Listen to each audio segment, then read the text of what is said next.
ना जाने क्या किया जाए, ये लोगों के अंदर चाहत है और खुशी होती है,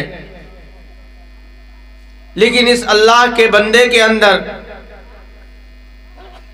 चाहत हुई तो सोचा बच्चे की विलादत हुई है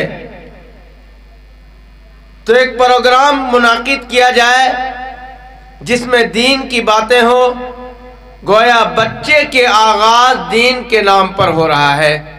इंशाअल्लाह उम्मीद यह है कि अल्लाह इनका इख्तिताम भी दीन ही पर करेगा।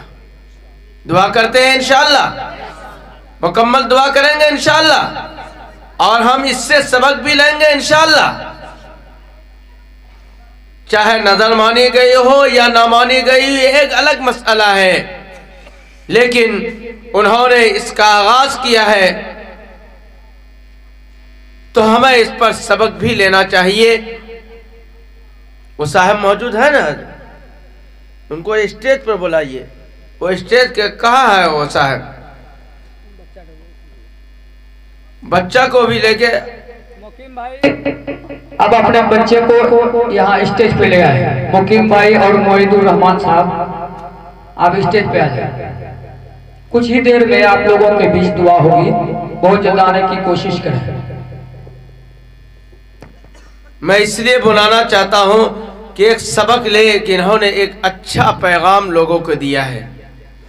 लिहाजा मेरे भाई,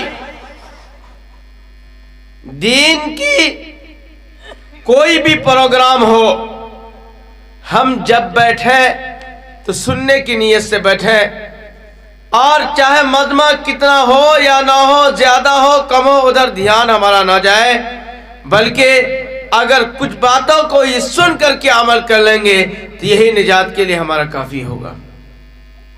मेरे भाई, मैंने आयत करीमा एक तिलावत की है। हज़रत मौलाना मुश्ताक साहब मद्दुल आली ने मुझसे दरख्वास्त की थी कि औरतों के मुताल्लिक कुछ बातें आ जाए, चूंकि रस्म और रिवाज और बिदात और खुराफात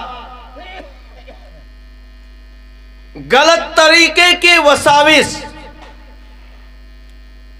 ज़हनी तौर पर उन जनों के शिकार हमारी मां और बहनें बहुत रहती है।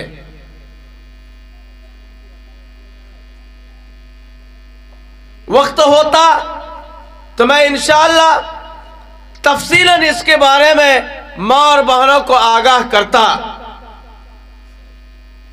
वक्त की कमी है। सिर्फ एक बात और एक पैगाम उनको देना चाहूंगा, और मर्द हजरात को भी एक पैगाम देना चाहूंगा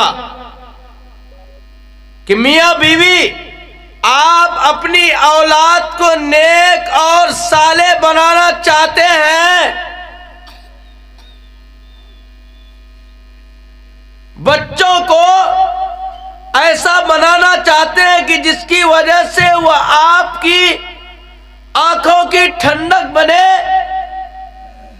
जिसकी वजह से आपका नाम रोशन हो, जिसकी वजह से वो बच्चे बुढ़ापे में आपके लिए लाठी और सहारा बने।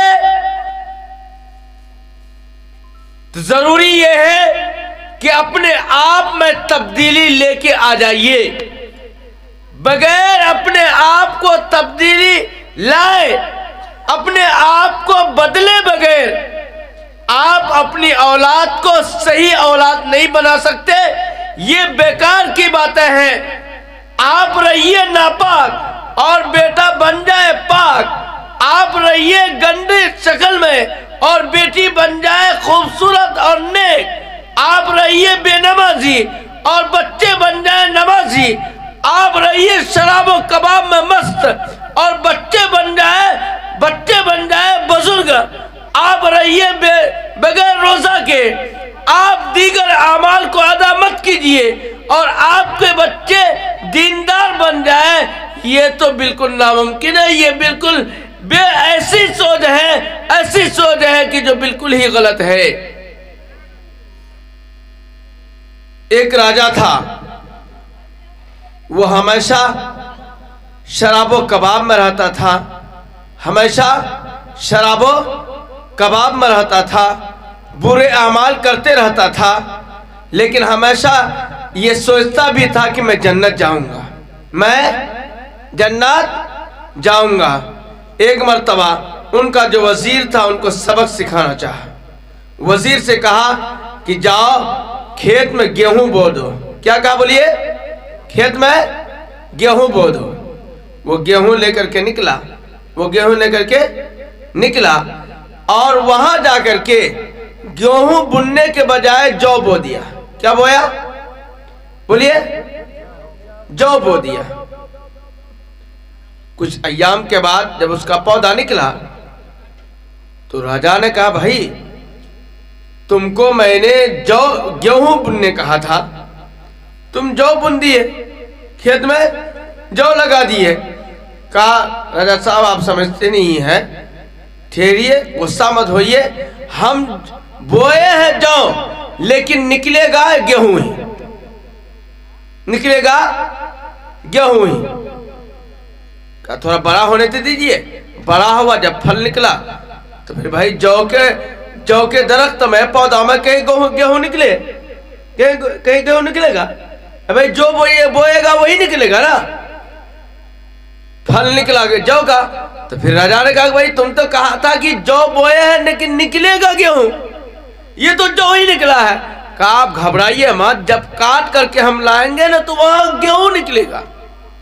काट के भी ला लिया तो वहां फिर जौ ही। भाई अभी कैसे? कहा अभी ऐसा नहीं है, जब इसको हम मरवा लेंगे यानी थ्रेसर में दे करके निकाल लेंगे तो वहां से गेहूं निकलेगा। फिर भी नहीं निकला तो गुस्सा होकर के उसको गुस्साने लगा और मारने के लिए तैयार हो गया।